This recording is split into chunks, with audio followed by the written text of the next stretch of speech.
This video will help you improve your speaking skills. I will tell you a beautiful story, sentence by sentence. Pause the video after each sentence and repeat after me.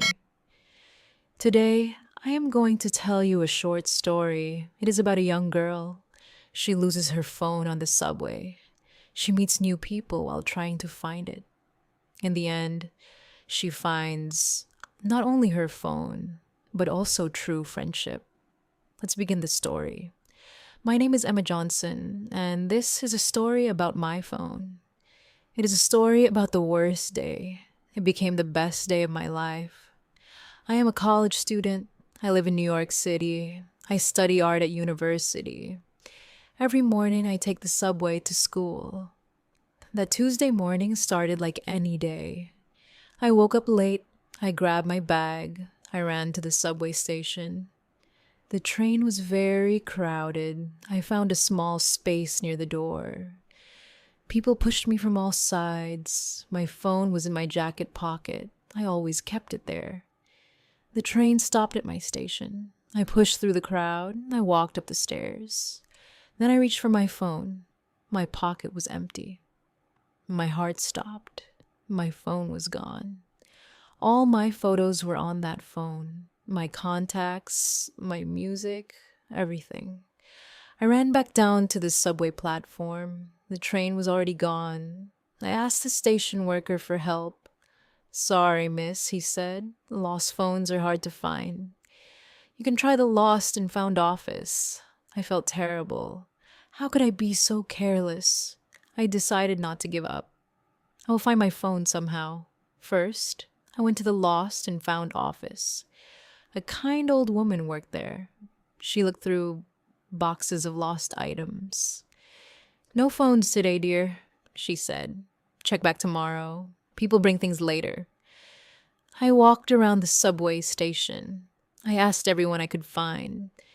Nobody had seen my phone. Then I had an idea. Maybe someone found my phone. Maybe they were trying to return it. I needed to use another phone. I needed to call my phone. I saw a coffee shop across the street. I went inside. I asked the owner if I could use his phone. "Sure," said the man. His name was Carlos. "What happened?" he asked. I told him about my lost phone. He listened carefully. "You know what?" Carlos said. "My nephew works for the subway. Maybe he can help you." Carlos called his nephew. His name was Alex. Alex agreed to meet me after work. I felt hope for the first time that day. Alex met me at the coffee shop that evening. He was about my age. He had friendly eyes. He had a warm smile. "Carlos told me about your phone," Alex said. "I work in the subway control room. We have cameras everywhere." My heart jumped. "Can you check the cameras?" I asked. "I can try," Alex said, "but I need details." I told him everything, the train number, the time, even what I was wearing. "Come with me," Alex said. "Let me show you something." We walked to the subway station. Alex took me through a special door. It was marked staff only. We went down a long hallway. "This is where we watch the trains," Alex said. "We keep people safe." The control room was amazing. There were dozens of screens. They showed all parts of the subway. There, I pointed to one screen. That is the platform where I got off. Alex started checking the camera recordings. We watched the screen carefully. Alex found the right train in time. "Is that you?" Alex asked. "Yes, that is me," I said. The train arrived. It was very crowded. People pushed everywhere. Then we saw something interesting. A tall man in a blue jacket stood close to me. When the train stopped, he got off quickly. Alex made the video play slower. We saw the man bump into me. Something fell from my jacket pocket. "There!" I shouted. My phone fell out. We saw a teenage girl pick up my phone. She looked around. I was already walking up the stairs. The girl took a piece of paper from her backpack. She wrote something on it. Then she stuck the note on the subway wall. Can you zoom closer? I asked. Alex made the picture bigger. The note said, "Found phone. Owner, please come to Central Park tomorrow at 3 p.m. I will wait by the big fountain. Dash Sarah." What a smart and kind girl, I said. Alex looked at the clock. It is already evening, he said. But what if someone else takes the note? I worried. Do not worry, Alex said. Let me check if the note is still there. We went to the platform. Alex showed me where the girl had put the note. The wall was empty. Oh no, I said sadly. Someone took it down. Alex had another idea. Maybe the girl will check the wall again, he said. We went back to the control room. Alex checked the camera feeds from that afternoon. Look, Alex pointed to the screen. There she is. The girl looked at the wall. She looked sad. Then she wrote a new note. She put it on the station notice board. She put it on the notice board, I said. We ran to the platform. The white paper had clear writing. Found phone. Owner, please come to Central Park tomorrow at 3 p.m. I will wait by the big fountain. Sarah? Perfect, I said. Now I know where to meet her. Meet her. The next day, Alex met me at the coffee shop. Carlos gave us free coffee. He wished us luck. Are you nervous? Alex asked. A little, I said. What if the girl does not come? She will come, Alex said. She worked hard to help you.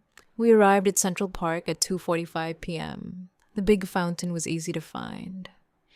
At exactly 3 p.m., I saw a girl walking toward the fountain. She had a backpack. She looked around carefully. That is her, I said. The girl sat on a bench. She took out my phone. She held it so people could see it.